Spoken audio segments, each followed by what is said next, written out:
All right, what's up, guys? This is Tom Burkhart from car-revs daily in the 2016 Nissan Frontier Pro4X. This is a Super Crew V6 4x4 automatic. So second to the long bed Super Crew, this is the most loaded Nissan Frontier that is available. And really excited to go out on this quick drive review this morning because I want to show some of the really great things about the Frontier. You know, why you would want to buy this truck for 2016 versus its competition in the Toyota Tacoma, Chevy Colorado, GMC Canyon. So the good things about the Frontier, and then we'll talk about sort of like the bad things or you know, the downsides of the vehicle being on the market for more than a few years and a bunch of fresher competition on the market. Okay, so let's dive in. So the Frontier, first off, there's a lot to love about the truck. I mean, it looks really, really cool with integrated fender flares, a really sort of like macho overall look, especially in this Pro4X package, which has 31-inch off-road tires, 16-inch off-road wheels, Bilstein gas pressurized off-road shocks, locking rear diff, lots of off-road goodies, 4 high, 4 low, shift on the fly. We were in 4 high, so we'll put it to 2 high right now. So it looks really, really cool and has a ton of off-road capability from its $33,000 base price for this V6 Super Crew 4x4 Automatico, because you can get obviously the Frontier in all the different trim lines. You can get just a regular crew cab or you know, 2-wheel drive. You can also get a stick shift. I mean, you have a lot of variety, and the core package is still so strong. I mean, the Frontier's overall you know, chassis rigidity and level of vehicle strength in terms of like its inherent core strength feels exceptionally good. It actually feels, you know, even more classically truckish and just brute force style. You know, you just really feel the rigid ladder construction in the Frontier, whereas you know, it sort of fades. It becomes a little bit more invisible in the Chevy Colorado. So anyway, so those are all, I mean, that's really good. The Frontier feels extremely you know, parkable, and you feel like you have great control over it in all driving situations. Oh shit. What the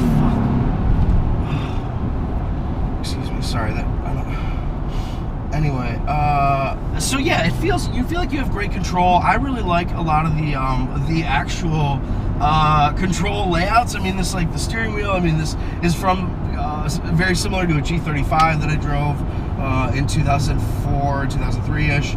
So, you know, and I loved it. I loved a lot of those aspects of it. So it's good to see them again, but it also is like sort of weird that they're still around in some regard. But they've been transferred down from the luxury lineup into the pickup truck range. So that's really great. And other elements of the truck are very familiar, which is, you know, a double-edged sword. You have very basic controls for like the rear axle lock, disabling TCS, seat heaters on this loaded example, hill descent control, cargo lamp controls. But you know, overall, it's very basic. There's none of the mechanical elements of the Frontier are operated through the Nissan Connect system. It's all just sort of like analog in that way, which is nice. And it's nice for a lot of people who are sort of like tech rejectors or tech avoiders, because there isn't a steep learning curve for driving the Frontier and getting to know all its functionality. So that is good, but there's the other side of that coin is that there's some really like antiquated elements about the Frontier driving experience and its cabin tech and just sort of its overall information architecture. But let's keep talking about the good things. So 4-liter V6. This V6 is still a real gem. It makes 281 foot-pounds of torque, really low in the rev range, and has an exceptionally good 5-speed automatic transmission. 261 horsepower is the max output from the 4-liter Nissan V6 in the Frontier, but it really does feel, you know, just as strong as the Tacoma for sure, and if only like, you know, maybe a third of a second behind the Colorado and its 300 horsepower 3.6-liter V6 for 2016.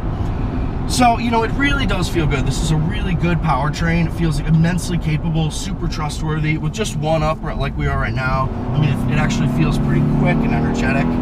With the Pro4X trim line and the real off-road tires there is like a little bit of wander, you know, in the steering like you would expect, and as well as just like very, very minimal tire howl from the mud and snow tires. But I mean, that's par for the course for everybody.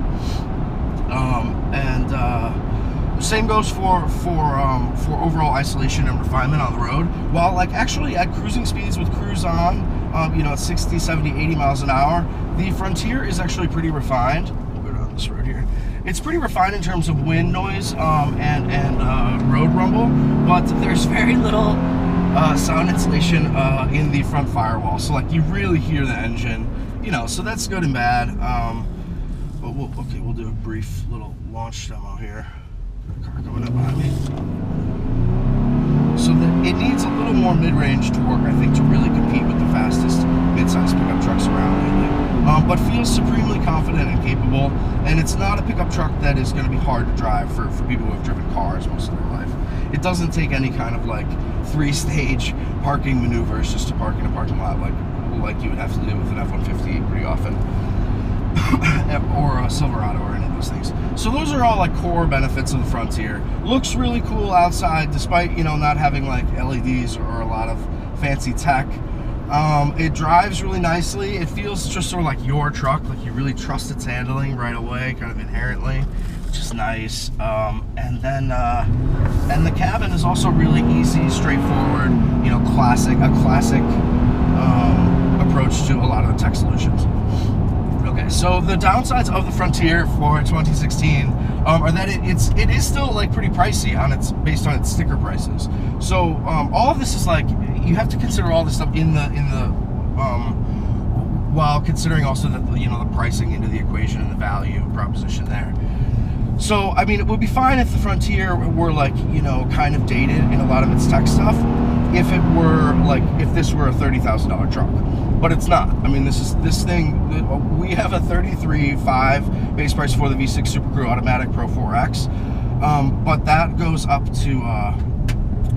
with a luxury package on this Pro4X, which includes these like really cool exterior roof bars, glass moonroof, leather seating, and some other goodies. It takes the price up to $36,000, which is pricey. I mean, that's a lot of money for this Frontier. It still is immensely capable, of course, but it's just, you know, you really feel like, is that the best value for your dollars? And in that regard, I mean, the Frontier really needs some big discounts to make it like really make sense from my perspective. But you know, that's just me. So the other areas, like we mentioned with like the tech suite. So, okay, the Nissan Connect system, I should say, with this 5.8-inch touchscreen is really good. I mean, it connects to iPhones and has Bluetooth calls and maps and apps. And I mean, it's not the most sophisticated system, but it definitely gets the job done. And I don't know where this road goes. It definitely gets the job done. And is very, very easy. But the rest of the info suite, you know, all of the information architecture for the Frontier is really, really ancient. Like for this affects practical driving situations most with the 4-wheel drive system, which is 4 high, 4 low, and then and then with a locking differential in back that you can engage and lock in 4 low specifically. So those are all. I mean, that's good, and that's definitely what a lot of truck people want and demand, but it's not as good as having an automatic system like the Chevy Colorado, for example, which you can leave in full automatic and have it just do its thing, and that lets you park, you know, a lot more easily and without having to, you know, experience like raunchiness on the steering at hard lock angles and stuff like that. So there's that aspect there, and then it extends even to like the HVAC system, where like, I mean, it's fun, but this truck is really fun off-road. Like the HVAC system here we have automatic and dual climate controls, but like it won't let it go to recirc, for example, unless you're in certain vent modes. So like it has to be pointing at feet or face in order to have it do, in order to have it recirculate the air, which is just like really bizarre. Also the Frontier beeps when you lock its key fob and you're walking with the car, which is like really irritating. And but can be turned off at the Nissan dealer. They can go in there and turn that off for you. So there's that, and then other elements of the information systems are starting to feel pretty dated as well, and that extends to like even the cruise control. Like this trip computer here is like super basic. I mean, it's just a 2-button or just like a prong pusher thing, which is really good if you are not a fan of the latest tech and all that stuff. But if you are, you'll be pretty disappointed in a lot of aspects of the Frontier in 2016. That's like we have auto down windows, for example, but none of them are for the driver's window only. But none of the windows are auto up. I mean, you have you don't have any kind of sport modes or drive modes in the 5-speed transmission. You can select the gears for 3, 2, 1 individually, or turn off the overdrive. It's just little things that you'll notice that you're sort of like that feel very familiar and perhaps comforting for a traditionalist, but for somebody who really likes and wants the most modern elements of a 2016 model, the Frontier is deficient in that regard.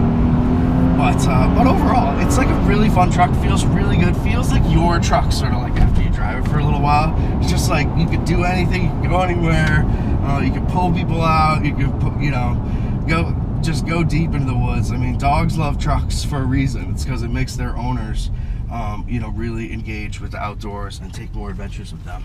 So who wouldn't want that? I would want that if I were a dog. But that being said, I haven't brought my dogs in the Frontier because I don't want to get this press loader dirty. But really enjoying the truck. I just am sort of like a little bit at a loss because a lot of those tech systems that we mentioned are so dated. But that means they're also tried and true, proven, extremely intuitive. Nobody's going to have to teach anybody how to work the tech features of the Frontier in 2016. And that that's a merit. For a lot of people, newer is not always better, and that certainly applies in the truck business. And I think if you can get a big discount on the Frontier, then it definitely makes sense to go for this loaded Pro4X luxury model. But otherwise, I would say some of the more humble Frontier trims are going to give you similar or the same capability that you would get with this truck for significantly cheaper. And that is an advantage of the Frontier being on the market for a while. Is Nissan guys are very they push hard to get this truck out the door in a way that Toyota with the new Tacoma and Chevy in Colorado and GMC Canyon do not. I mean, they're not discounting in the same way as Nissan at all in the truck business. So Frontier is really great. It shares so many of its core bones with its big brother, the previous generation Titan, that really feels exceptionally strong, capable, tough, and truck ready for life. Truck, yeah, bro. So it's really fun, but there are downsides for tech-savvy peeps.